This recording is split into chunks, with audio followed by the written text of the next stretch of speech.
Controversias, disputa y reflexión. Némesis, un espacio abierto para la crítica.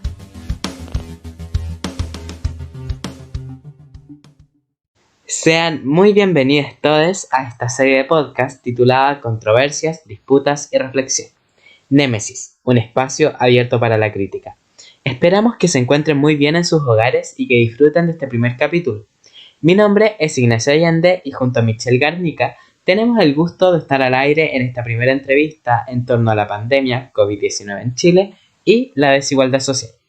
Para ello, contamos hoy con la presencia de Yanina Muñoz Arce, doctora en Trabajo Social de la Universidad de Bristol, Inglaterra, y actualmente académica del Departamento de Trabajo Social de la Universidad de Chile, quien destaca además en líneas de investigación relacionadas a la epistemología e intervención social, la exclusión, la ciudadanía y el trabajo.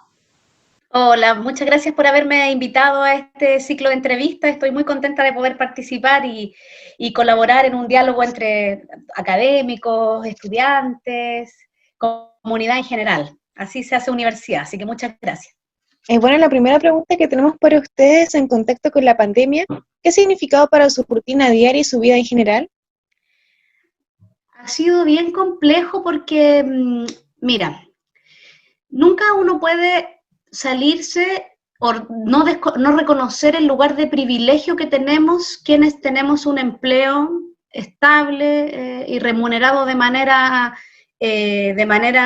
segura todos los meses. ¿Ya? Entonces, yo creo que siempre que me hacen esa pregunta, yo parto desde ahí. Estoy en una posición de privilegio porque puedo trabajar desde mi casa, porque tengo los recursos como internet, computador para poder trabajar desde mi casa y además estoy en pareja con una persona con la cual compartimos las tareas de manera equitativa y nos acompañamos bastante. Sin estas condiciones materiales y afectivas, yo creo que esto es sumamente difícil, invivible. ¿Ah? A pesar de ese privilegio, ha sido complicado también porque la carga laboral ha aumentado en este tiempo. Yo creo que obedece a que necesitamos sentirnos siendo parte de equipos, siendo parte de cuestiones más grandes, más colectivas, y eso implica que las comunicaciones se han multiplicado, los WhatsApp, los email, las llamadas, las videollamadas, ¿cierto? Es una cosa de estar conectado todo el día a los aparatos electrónicos y a las pantallas, y eso ha sido agotador en términos más como de lo laboral, a la par de que implica organizar la vida de otra manera, trabajar en casa. Yo en mi situación personal yo tengo 2 niños en edad escolar, o sea, son niños pequeños que requieren apoyo en sus tareas, que también para ellos también les genera ansiedad de estar encerrados, entonces por ahí hay una cosa que hay que atender y que para mí también es prioritaria. Además de lo doméstico, que yo creo que a todos nos pasa, desde que hay que cocinar y producir la vida. Entonces, con todo eso, ha sido complejo, además mirando con harta preocupación lo que está pasando en el país en materia de las políticas públicas, tanto en salud como en educación, y en general la lógica que está teniendo la política pública a propósito de la lógica del gobierno, ¿cierto?, que está hoy día en el poder, preocupa muchísimo. O sea, como seguramente vamos a entrar más en detalle en otras preguntas sobre eso, pero también es parte de mi cotidiano. O sea, también en mi cotidiano está el tema de mi familia, de mi tarea, de mi trabajo, ¿cierto?, académico, pero también está la preocupación por el país, ¿ya? Por el país, por las poblaciones que hoy día están siendo más afectadas por toda la crisis sanitaria, la preocupación por los seres queridos, por mi familia está en San Antonio, por ejemplo, yo no soy de Santiago, entonces mi papá, mi mamá, mi abuelita que tiene 91 años, está allá. Es la preocupación también por lo que pasa en otros territorios donde hay menos oportunidades en todos los sentidos, cómo se están bancando, cómo están enfrentando, ¿cierto?, esta crisis. Entonces, es desde una situación de privilegio, pero también cruzada por hartas preocupaciones de distinto tipo. Pero aquí estamos, tratando de seguir adelante y no decaer, porque es re fácil decaer en este contexto. Sí, sin duda, todo este como remesón entre lo que es la pandemia, cómo ha afectado también a lo que es la crisis económica, social, es como un escenario completamente nuevo y que ha significado también repensando no solamente como a nosotras mismas como personas, sino como el espacio en el que habitamos también. Entonces, en ese sentido, igual usted tocó un tema respecto como al teletrabajo.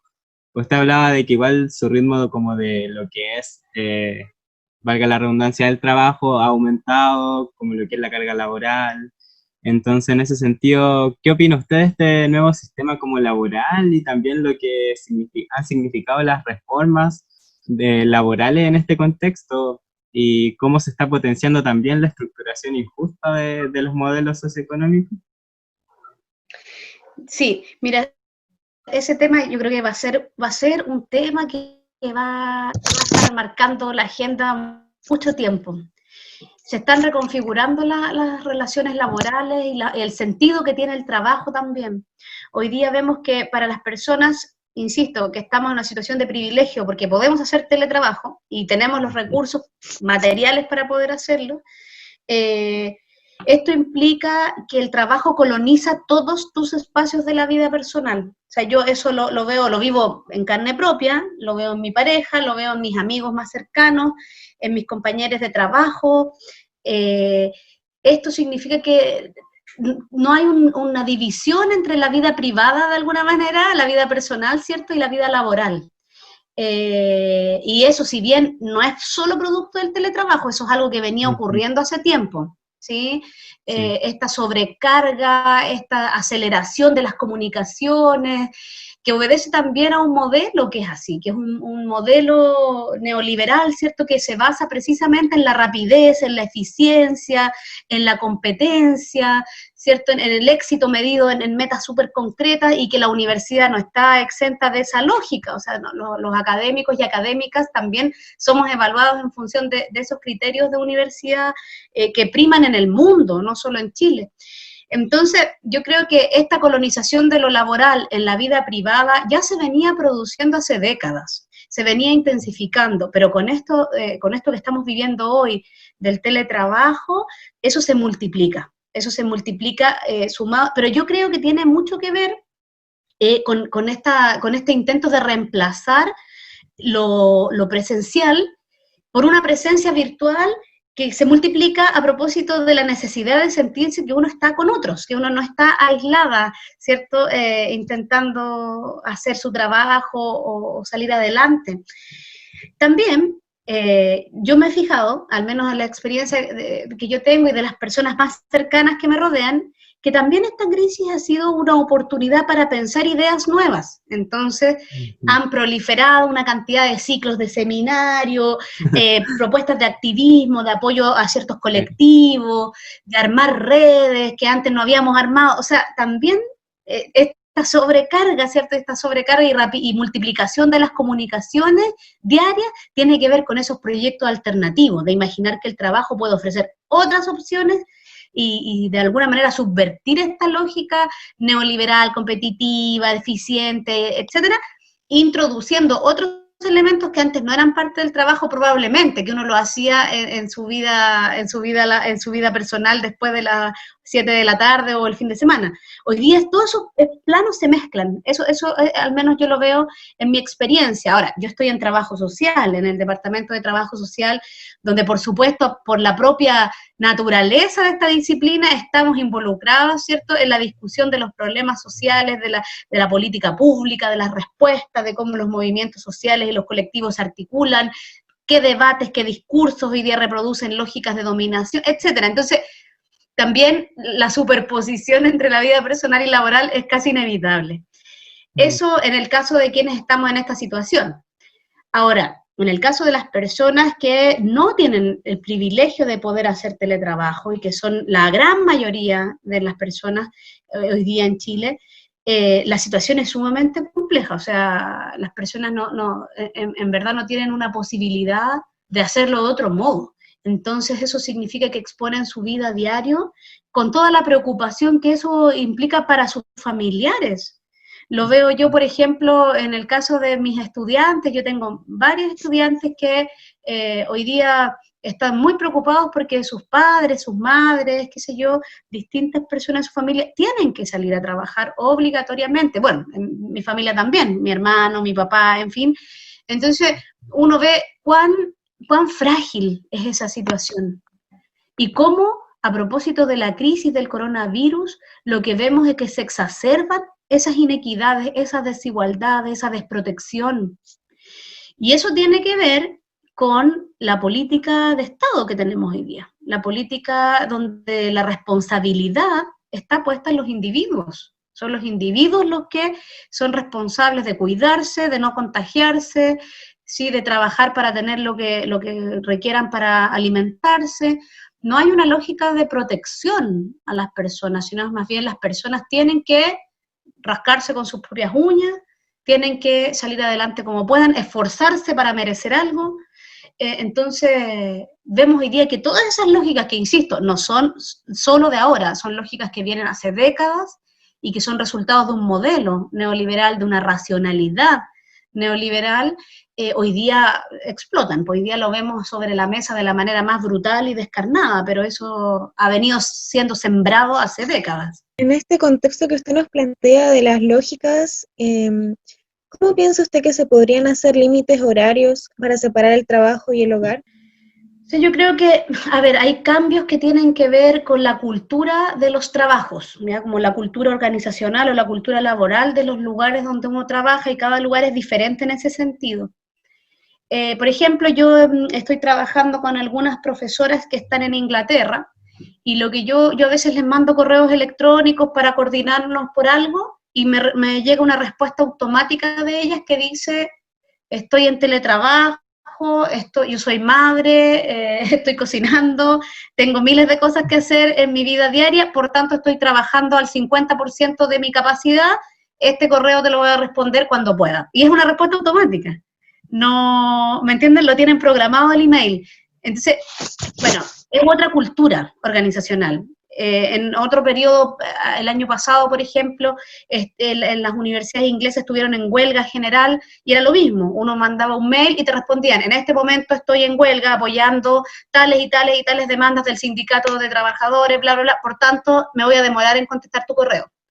Entonces, ese tipo de acciones tan pequeñitas lo que hacen es marcar una otra forma de relacionarse. Ya no esperamos que la persona dé todo de sí en un contexto como este. Yo acá en Chile hasta ahora no he visto a nadie que tenga una respuesta automática de ese tipo, y me imagino que podría ser muy mal mirado, que alguien diga: hoy estoy trabajando al 50% de mi capacidad porque cuido a mis niños, porque cuido a mis padres que son adultos mayores, porque X, o porque estoy enferma, o por lo que sea, y por tanto me voy a demorar, y espérame, con paciencia, que yo te responda.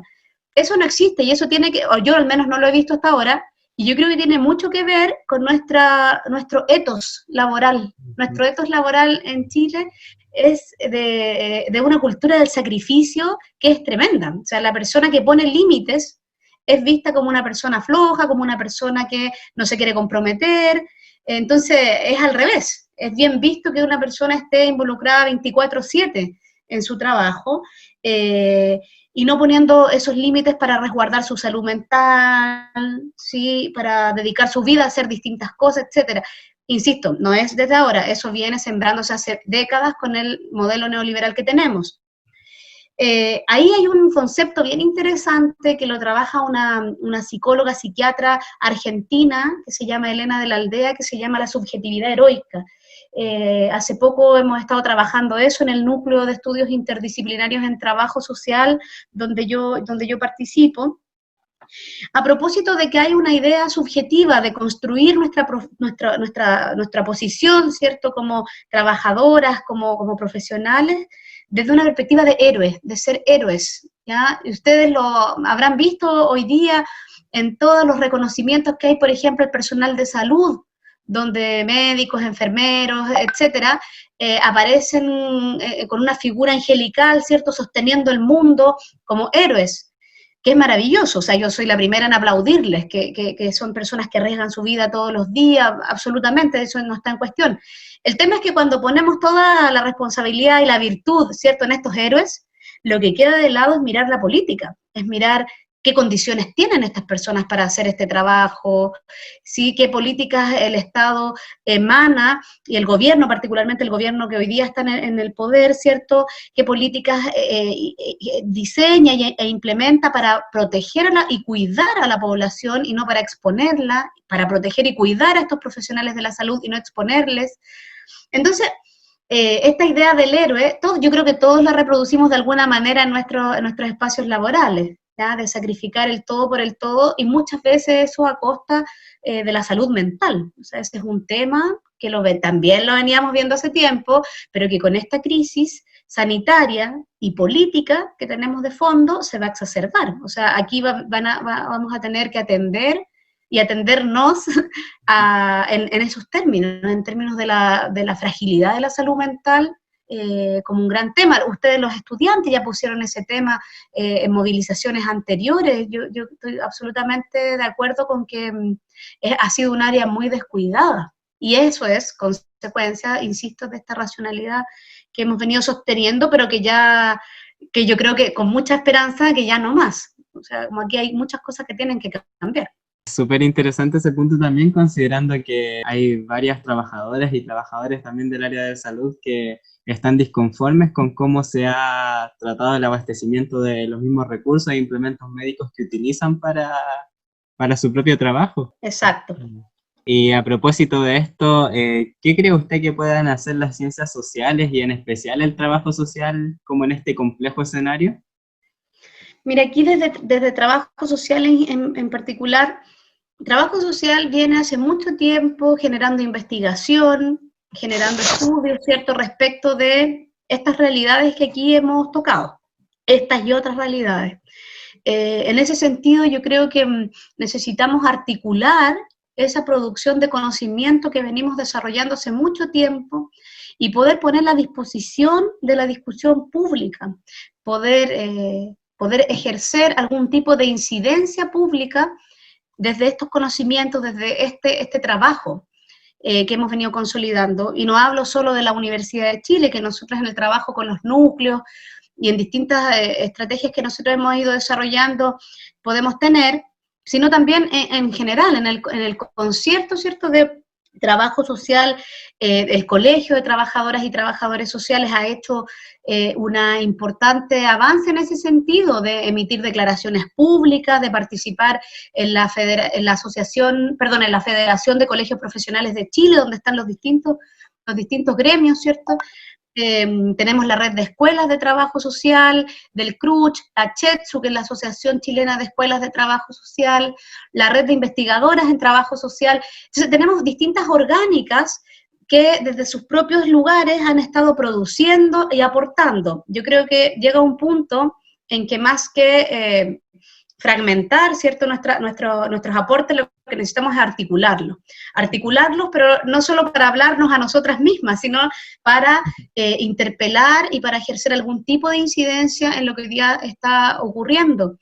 En la mañana teníamos una reunión discutiendo cuál va a ser nuestra política de incidencia, por ejemplo, a través del trabajo que hacemos en los núcleos de trabajo social, y cómo podemos tanto denunciar todas las condiciones indignas, ¿cierto?, todos los fallos de la política que terminan dañando a la población, ni siquiera, no solo no protegiéndola, sino dañándola, al mismo tiempo que recabar experiencias, iniciativas de colectivos, de organizaciones que son sumamente innovadoras, creativas, ¿cierto?, críticas, que hoy día nadie ve, y que están aisladas, que están, ¿cierto?, fragmentadas.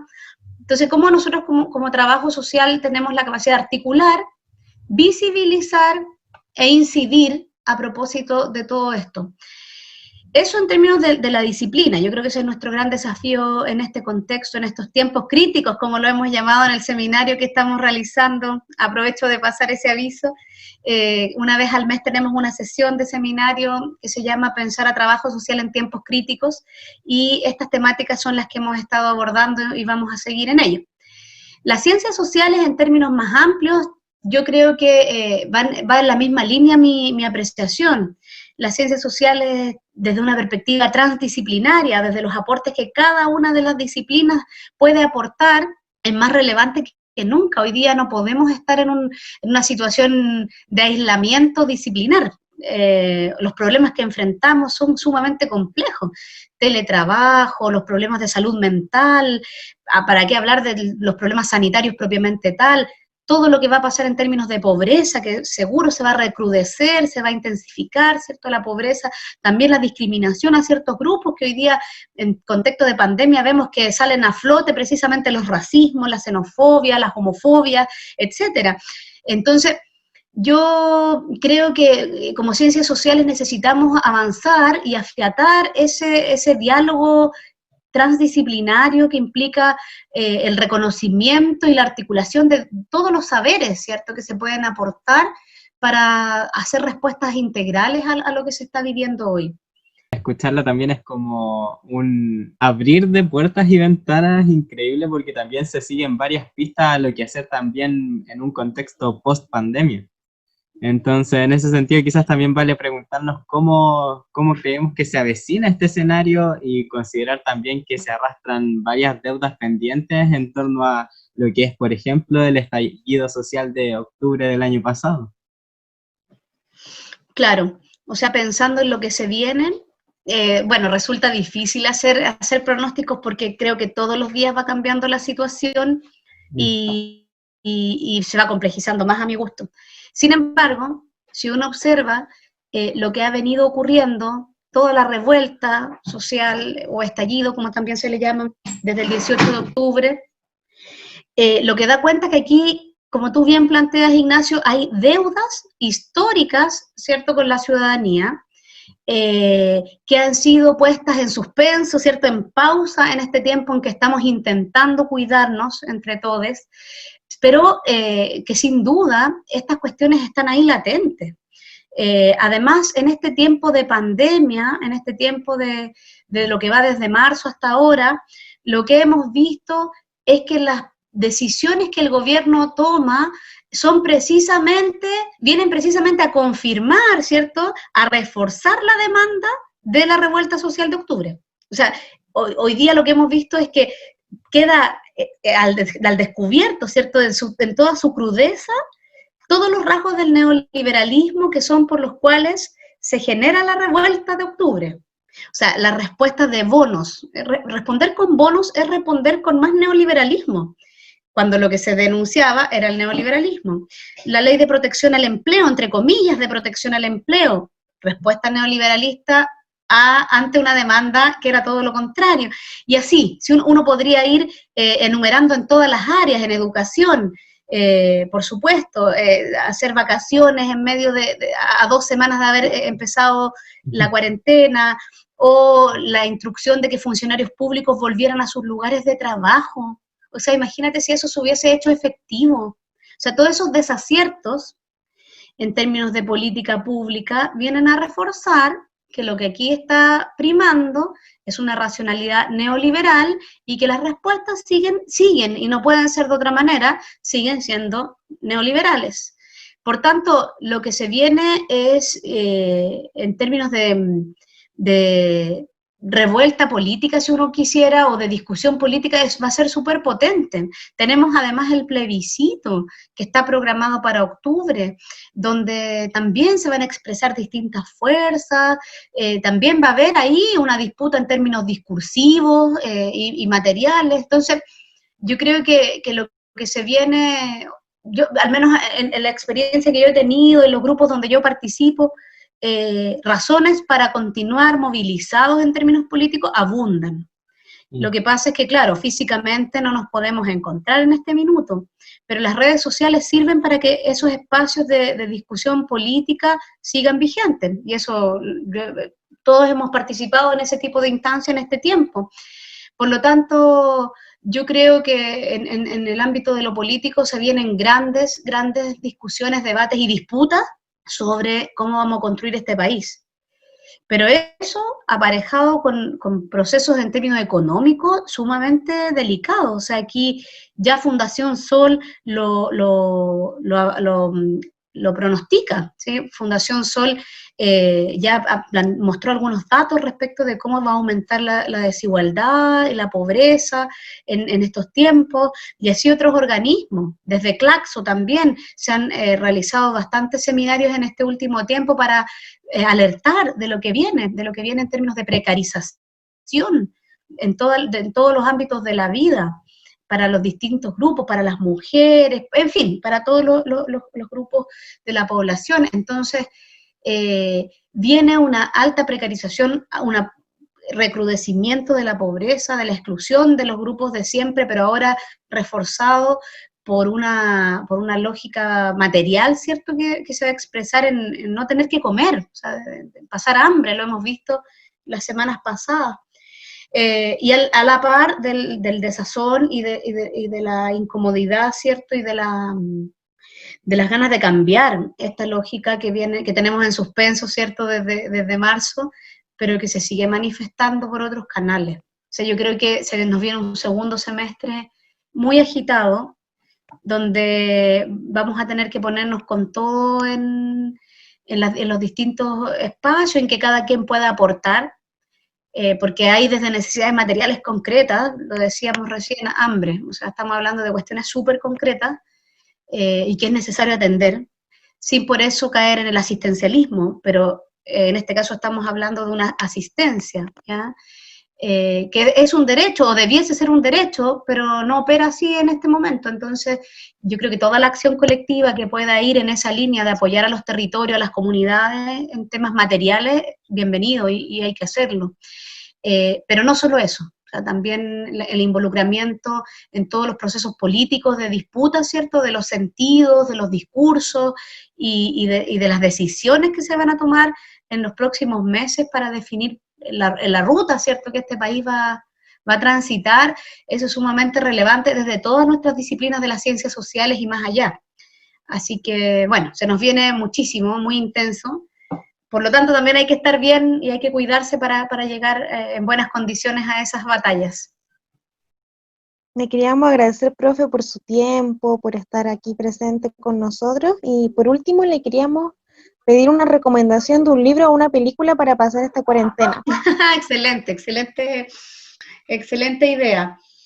Recomendación de película, bueno, yo vi la película Parásito, no sé si la vieron, Parasite en inglés, que es una película de Corea del Sur, buenísima. Muestra también todo lo que hemos hablado de desigualdad, y no solo de desigualdad, de clasismo, ¿cierto? Y cómo opera eso en la vida cotidiana, y en las microhistorias, ¿cierto?, del día a día. La recomiendo absolutamente. Y respecto del libro, hoy tengo muchos libros que recomendarles. No sé por cuál partir. Yo en este momento lo que estoy leyendo es un libro de Nancy Fraser y Rael Yegi, que son dos filósofas teóricas sociales.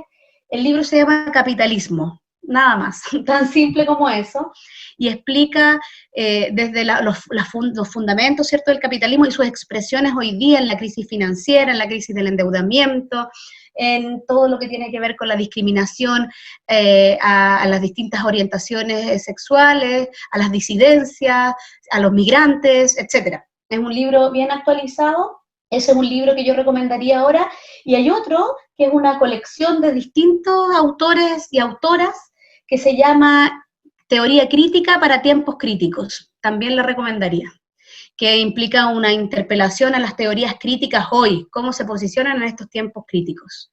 Así que esas dos recomendaciones les dejo por si quieren aventurarse. Decirle también muchísimas gracias por su participación, por la disposición también a conversar en este espacio. Y nada, esperar que todos nos cuidemos, cuidar de nuestros cercanos, nuestras cercanas y de nosotros mismos, tanto física como mentalmente. Insisto, muchas gracias. Muchas gracias.